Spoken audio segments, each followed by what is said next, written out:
ना कि कम पढ़ना है आपको और ज़्यादा से ज़्यादा कोशिश करनी है कि आप आंसर राइटिंग प्रैक्टिस करो। आंसर राइटिंग प्रैक्टिस आपको करनी चाहिए। जो यूपीएससी के ओल्ड पेपर है, जीएस के चारों पेपर पढ़ लिए, ठीक है, आपने ऑप्शनल सब्जेक्ट पढ़ लिया, तो फिर आप आंसर राइटिंग आप शुरू करो। क्योंकि यूपीएससी में जो मेंस में आंसर राइटिंग होती है ना, इंटीग्रेटेड अप्रोच के साथ आंसर लिखा जाता है। तो आपका जीएस फर्स्ट पूरा हो जाएगा, जीएस 2 हो जाएगा। जैसे आप जीएस 4 का आंसर लिख रहे हो तो उसमें जीएस 4 केवल नहीं आता, उसमें जीएस 1 2 3 भी आता है। आपका ऑप्शनल सब्जेक्ट का भी थोड़ा नॉलेज उसमें आता है। जैसे आपका एक बार प्री क्लियर हो जाता है ना, तो उसके पास आपके पास ज़्यादा दिन बचते नहीं है। तो मैं पूरा समय अपना डेडिकेट आंसर राइटिंग को ही कर रहा था। मैंने वहाँ पे पढ़ने पे ज़्यादा जोर नहीं दिया। तो यदि हम पढ़ने पे ज़्यादा जोर देंगे ना, तो क्या होगा कि आपकी आंसर राइटिंग जो उसमें एक आर्ट होती है, उसमें आप लेक हो जाओगे, उसमें आपको कमी महसूस करने लग जाओगे। मैंने 4 मेंस लिखे, तो एक बार मैंने गलती की कि मैंने पढ़ने पे ज़्यादा ध्यान दिया, आंसर राइटिंग कम की। उस साल मेरा इंटरव्यू कॉल नहीं हुआ।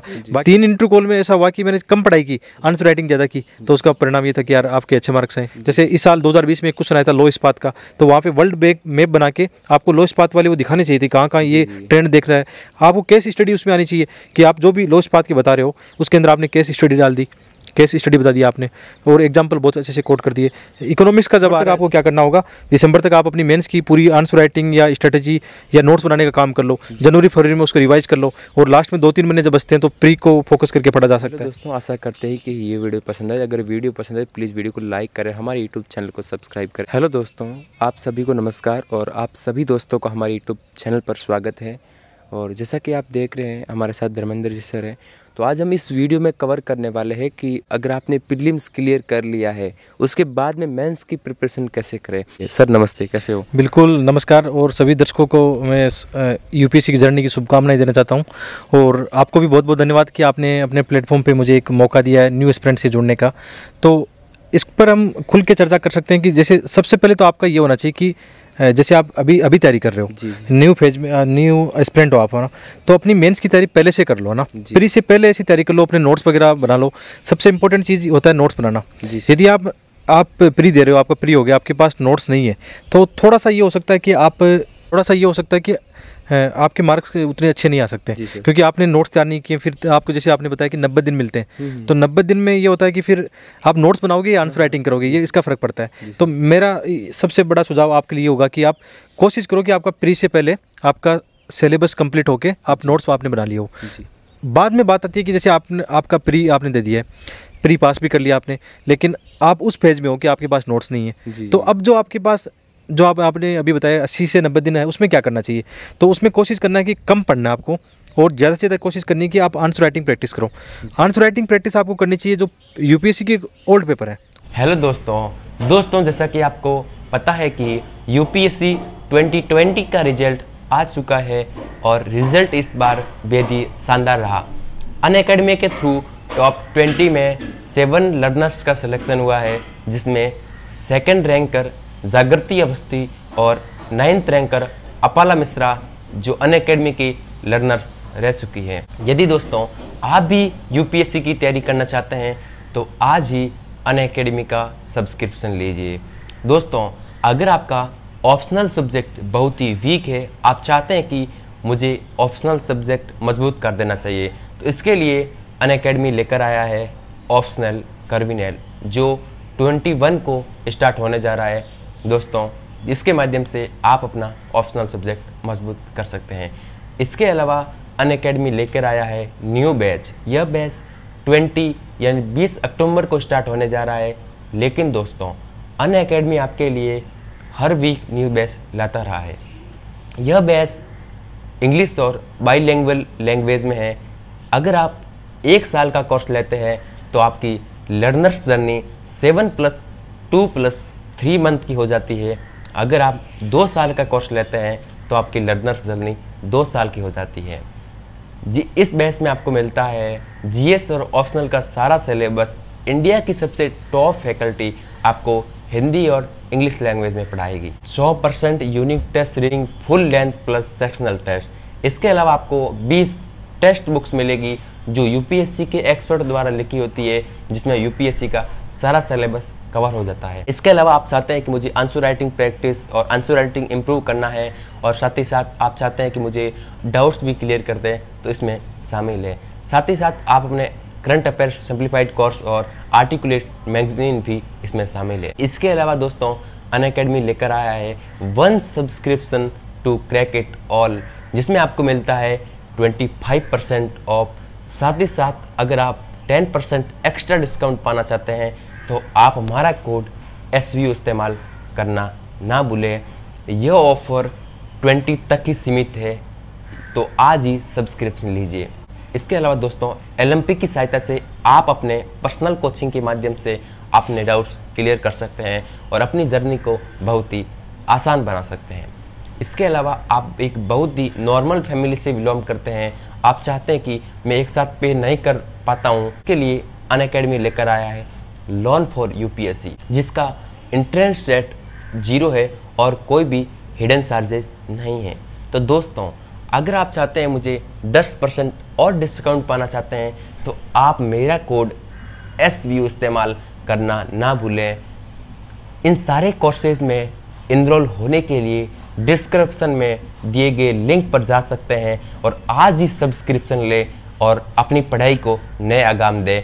अनअकैडमी, लेट्स क्रैक करनी चाहिए। सबसे पहले UPSC के जैसे 7-8 साल के पेपर है मेंस के, उनके आप लिख के प्रैक्टिस कर लो। आपका ऑप्शनल सब्जेक्ट है, उसके 10-15 साल के पेपर या 7-8 साल के पेपर आप लिख के प्रैक्टिस कर सकते हो, ये कर सकते हो। फिर आपको लगता है कि कोई कोचिंग की टेस्ट सीरीज आपको ज्वाइन करनी चाहिए, तो ज़्यादा बड़ी मत करना, 8 से 10 टेस्ट आप ज्वाइन कर सकते हो जी, ऐसा करना चाहिए। सर अब बताइए कि आंसर राइटिंग स्किल को डेवलप किस प्रकार किया जा सकता है? बिल्कुल आंसर राइटिंग की स्किल को डेवलप करने के लिए आपको एक तो जैसे मैंने बताया कि आपको सिलेबस थोड़ा आपका कवर होना चाहिए। नए विद्यार्थी ये होते हैं कि थोड़ा सा सिलेबस पढ़ते हैं, आंसर राइटिंग करने की कोशिश करते हैं, असफल हो जाते हैं, तो वो थोड़ा सा डिमोटिवेट हो जाते हैं। आपको ऐसा नहीं करना है। जैसे मेरी सलाह रहेगी कि जैसे आपने GS के चारों पेपर पढ़ लिए, ठीक है, आपने ऑप्शनल सब्जेक्ट पढ़ लिया, तो फिर आप आंसर राइटिंग आप शुरू करो, क्योंकि UPSC में जो मेंस में आंसर राइटिंग होती है ना, इंटीग्रेटेड अप्रोच के साथ आंसर लिखा जाता है। तो आपका GS फर्स्ट पूरा हो जाएगा, GS 2 हो जाएगा।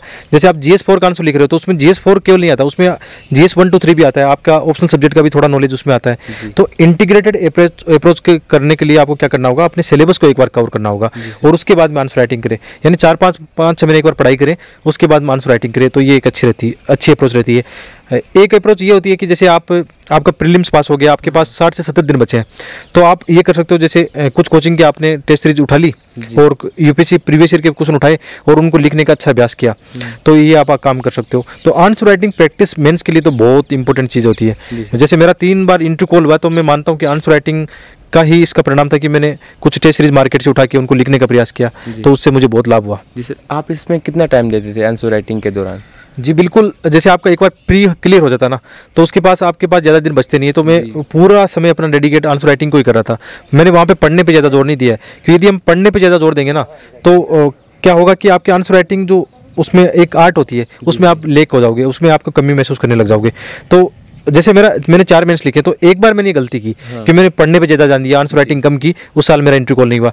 बाकी 3 इंटरव्यू कॉल में ऐसा हुआ कि मैंने कम पढ़ाई की, आंसर राइटिंग ज़्यादा की, तो उसका परिणाम ये था कि यार आपके अच्छे मार्क्स आए। सर, आंसर राइटिंग के साथ साथ रिवीजन किस प्रकार किया जाए? हाँ, ये बहुत ज़रूरी है। रिवीजन के लिए आपके पास शॉर्ट नोट्स होना बहुत ज़रूरी है। जैसे इथिक्स की हम बात करें, तो इथिक्स हम जब पढ़ते हैं तो कोई बुक्स पढ़ते हैं या सेकेंड RC की रिपोर्ट पढ़ते हैं, तो वो तो बहुत ज़्यादा 400-500 पेज में आपके पास मटेरियल है। इस मटेरियल को आप 20 पेज में निकाल लो। ये आप में क्षमता होनी चाहिए कि 20 पेज में आपने एक मटेरियल बना लिया ना, तो इसको रिवीजन करना आपके लिए 1 दिन 2 दिन का खेल है। जी सर, या आप डेली बेसिस पर इसको रिवीजन कर सकते हो। इसी तरह GS 1, 2, 3 के जितने भी सेक्शन है अपने, ज्योग्राफी हो गया, हिस्ट्री हो गया, आर्ट एंड कल्चर है, इकोनॉमिक्स है, इन सब के अपने नोट्स आपके पास होने चाहिए और उनको बार बार आपको रिवीजन करना होगा, क्योंकि मेंस की एग्जाम में तभी मार्क्स अच्छे आ सकते हैं जब आपने उनको 10-20 बार रिवाइज कर रखा हो। वो तभी पॉसिबल है जब आपने शॉर्ट नोट्स बनाए हो। जी सर, शॉर्ट नोट्स कैसे बनाएं? शॉर्ट नोट्स में ये होता है कि पहले आपको 1-2 बार तो रीडिंग करनी चाहिए। जैसे आप कोई एक बुक पढ़ रहे हो, 1-2 बार पढ़ो उसको, है ना, और आपको फिर मेंस के पेपर देखने हैं। आपको ये पता लगा लेना कि यार UPSC किस टॉपिक से कैसे क्वेश्चन पूछता है। उसके बाद में आप ये काम कर सकते हो कि पूरी पैराग्राफ आपको नहीं लिखने, कीवर्ड में लिखो उनको। जैसे कोई भी आप टॉपिक की बात करें, जैसे हम इथिक्स के पेपर में इमोशनल इंटेलिजेंस की बात करते हैं, भावनात्मक समझ की बात करते हैं, तो भावनात्मक समझ का चैप्टर तो 30-40 पेज का होगा, लेकिन उसको 1 पेज में लिख सकते हैं। कैसे? इमोशनल इंटेलिजेंस की परिभाषा हमने लिखी, फिर इमोशनल इंटेलिजेंस के कंपोनेंट कौन से हैं, कि अपने आप को समझना है, अपने संबंधों को सुधार करना है या सोसाइटी को समझना है, तो उसके आपने कीवर्ड लिखे, उनको फ्लो चार्ट वहीं बना लिया ताकि वो फ्लो चार्ट काम आ जाएगा। और उसके बाद में जैसे ये हो सकता है कि उसके करंट एग्जाम्पल क्या है, इमोशनल इंटेलिजेंस के करंट एग्जाम्पल क्या है, उसको आपने लिख लिया। और UPSC के 2-3 साल के पेपर देखे कि यार भावनात्मक समझ का कैसा क्वेश्चन आया, कि इमोशनल इंटेलिजेंस डेवलप कैसे करे, ऐसे क्वेश्चन आए, तो उसमें आप थोड़ा सोच लो यार कि इमोशनल इंटेलिजेंस कैसे डेवलप किया जा सकता है। शिक्षा से हो सकता है, उसका व्यवहार परिवर्तन करके हो सकता है। तो बिल्कुल शॉर्ट में 30 पेज का जो अपना सिलेबस में एक पेज में आपने नोट्स बना लिए। ज्योग्राफी का एग्जांपल दें, ज्योग्राफी में आपको क्या करना है, आंसर राइटिंग में विशेष तौर पे ध्यान रखना है। मैं यहाँ पे ये भी बताना चाहता हूँ कि हर एक टॉपिक जो जीएस का ना उसकी एक इंडिविजुअल स्ट्रेटेजी होती है।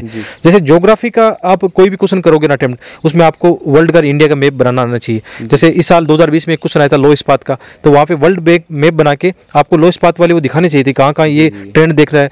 आपको केस स्टडी उसमें आनी चाहिए कि आप जो भी लो इस्पात की बता रहे हो उसके अंदर आपने केस स्टडी डाल दी, केस स्टडी बता दिया आपने, और एग्जांपल बहुत अच्छे से कोट कर दिए।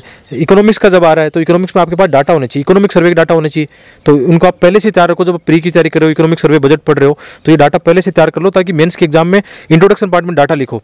यहाँ पे एक चीज़ और है कि आप अपनी एक डायरी डाल लो जिसमें आप इंडेक्स, रिपोर्ट, डाटा इन सबको एक साथ लिखते हो ना, तो एक्चुअल में होता है क्या, इंट्रोडक्शन रोचक बनाने के लिए आपको डाटा, इंडेक्स, रिपोर्ट का सारा लेना पड़ेगा। इनका बहुत बड़ा रोल होता है, तो आप ऐसा कर सकते हो। जी सर, यूपीएससी मेंस में जब लिखते हैं तब किन किन बातों का विशेष ध्यान रखना चाहिए अपने को? यही देखो सबसे इंपॉर्टेंट चीज़ है, पहले तो आप प्रैक्टिस कर लो आंसर की। जब यूपीएससी में हम जाते हैं तो हमें कोशिश ये करनी है कि सब जैसे क्वेश्चन आते हैं, जीएस में 20 क्वेश्चन आते हैं, तो उनके अटेम्प्ट लेने की आपकी स्ट्रेटेजी होनी चाहिए। ये आप पहले कर लो। एग्जाम में जाकर आप ये सोचते हो कि आप तो बहुत बड़े धुरंधर हो, आप जाके 20 क्वेश्चन अटेम्प्ट ले लोगे, ऐसा नहीं होगा। आप पक्का मेंस फेल करने वाले हो यदि आपने लिखने की प्रयास ही नहीं किया है। तो ये आपकी स्ट्रेटेजी पहले होनी चाहिए कि आप आंसर राइटिंग लिखने की ऐसी प्रैक्टिस कर लो कि कम से कम क्वेश्चन सारे अटेम्प्ट ले लो, क्वेश्चन एक भी नहीं छोड़ के आना है। आपको कोई क्वेश्चन सिंगल आ भी नहीं रहा ना, तो कोशिश करो उसको कैसे आप ह्यूमन डेवलपमेंट से जोड़ के उसको कैसे जैसे लिख दो। छोड़ना नहीं है, क्वेश्चन नहीं छोड़ना है, सब क्वेश्चन अटेम्प्ट लेने की कोशिश करनी है। और 3 घंटे में क्वेश्चन पेपर जिनका कंप्लीट होता है उन्हीं का इंटरव्यू कॉल होता है बाद में। तो आप ये सोचते हो कि मैं 15 क्वेश्चन बहुत बढ़िया से लिख के आ जाऊंगा, 5 क्वेश्चन छूट भी गए तो कोई बात नहीं, आपका इंटरव्यू कॉल ही नहीं होगा, या आपका फाइनल सिलेक्शन नहीं होगा बाद में। जी सर, लास्ट में आप ऑडियंस को कुछ कहना चाहेंगे? बिल्कुल, मेंस की तैयारी के लिए मैं यही बोलना चाहूँगा कि यार मेंस की तैयारी आप अपनी प्री की तैयारी के साथ रखो। कभी भी इंडिविजुअल तैयारी नहीं होती। जैसे 2022 के एस्पिरेंट आपके चैनल पर या 2023-24 के हैं, तो जैसे 2022 की अभी आपकी तैयारी शुरू होगी ना, तो प्री और मेंस दोनों साथ लेके चलो, इंटरव्यू भी साथ लेके चलो। तो ऐसा होगा कि दिसंबर तक आपको क्या करना होगा, दिसंबर तक आप अपनी मेंस की पूरी आंसर राइटिंग या स्ट्रेटेजी या नोट्स बनाने का काम कर लो, जनवरी फरवरी में उसको रिवाइज कर लो, और लास्ट में 2-3 महीने जब बचते हैं तो प्री को फोकस करके पढ़ा जा सकता है। तो इंटीग्रेटेड पढ़ाई करके अपनी सफलता आप सुनिश्चित कर सकते हैं। जी हेलो दोस्तों, आशा करते हैं कि ये वीडियो पसंद आए। अगर वीडियो पसंद आए प्लीज़ वीडियो को लाइक करें, हमारे यूट्यूब चैनल को सब्सक्राइब करें।